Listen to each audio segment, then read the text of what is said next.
Woo! Here we are. We've made it to the third video, and now I'm going to tell you guys how to do your conclusion paragraphs, and then I promise you deserve a medal after sitting through all of these. And again, oh my gosh, I really should have made this clear from the beginning. If you have a way of writing papers that you really like, I'm not going to dock points from your paper because you didn't write it my way. I want this information to be in there somewhere, and I think this is the best way to do it. But if you have a way that you like to write and it's worked so far, like, do your thing. Do your thing. This is mostly for people who, I used to tutor for student support services when I was at state.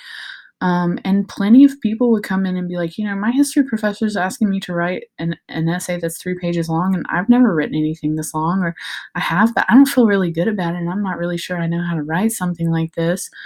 And so I don't feel right expecting you to do something without explaining to you how to do it, or at least giving you a shot at having it explained to you. So that's why I wanted to make these videos for you, so that I hope that this process would be less stressful, and you can go into writing this paper really confident because we've broken it down.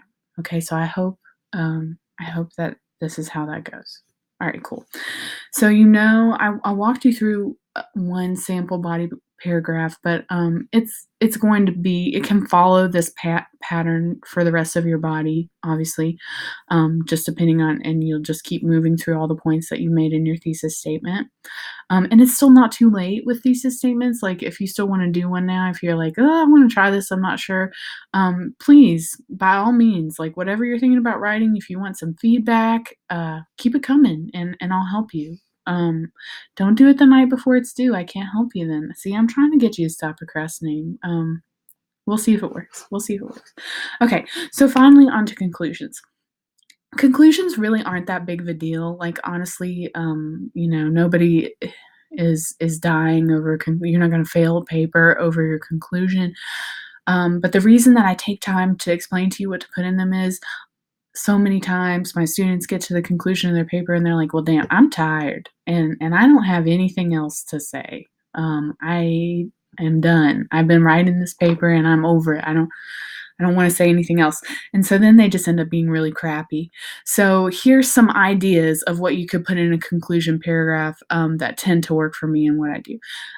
So in here, and I usually like to do at the beginning, restate your thesis. On the simplest level, you can say the exact sentence over again. On the simplest level, if that's what you got to do, it's what you got to do. Ideally, say it in different words.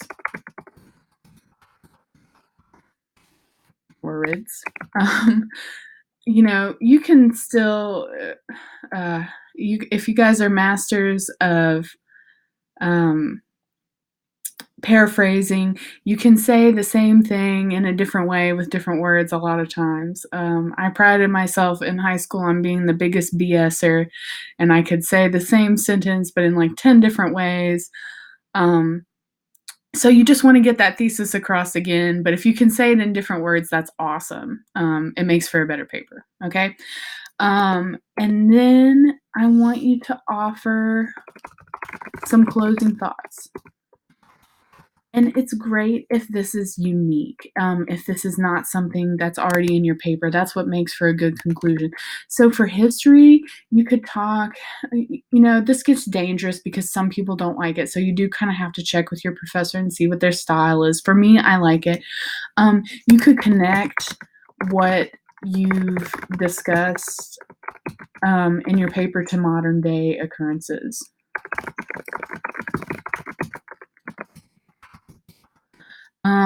Tread lightly, tread lightly on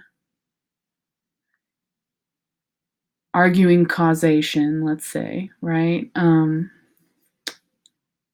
spelling's hard. Thank God for spell check. So tread lightly on causation and tread lightly on getting super political.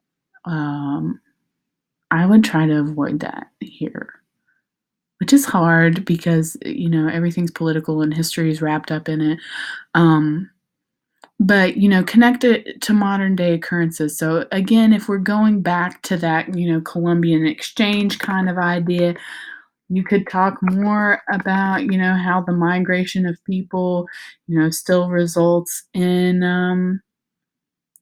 the spread of disease, or you can talk about how, the Columbian exchange created roots in, well, I'm getting a little political here, created roots in racism that still exists today, and this idea about European superiority that we still can't seem to drop.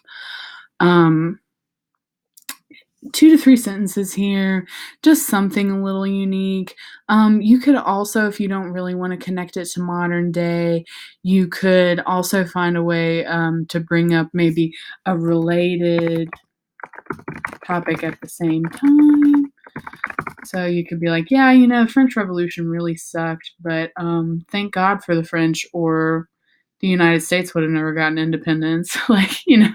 It's a related topic, and it's something to walk away from. Or you can kind of give us a moral lesson that you can take away from this argument. If you're talking about Marx, you can say, hey, maybe the proletarians will rise. Like, who knows? And it won't turn into Stalin's USSR. We can hope. Something like that. So those are some ideas for some closing thoughts, and I hope that helps a little bit. Overall tips that I have. Remember that I want you to use APA and utilize the Purdue OWL website. I think that's the best place to look up the APA style guide, and you can see sample papers. I like looking at the sample paper because then I can just make sure my paper looks like that paper. Again, if you are a history major, I really want you to do Chicago, because I want you all to go to grad school, and in grad school they're like hardcore about Chicago, and I don't want you to get to grad school and it be the first time you're doing a Chicago paper with footnotes. So if you're cool with that, let's do that. You got this.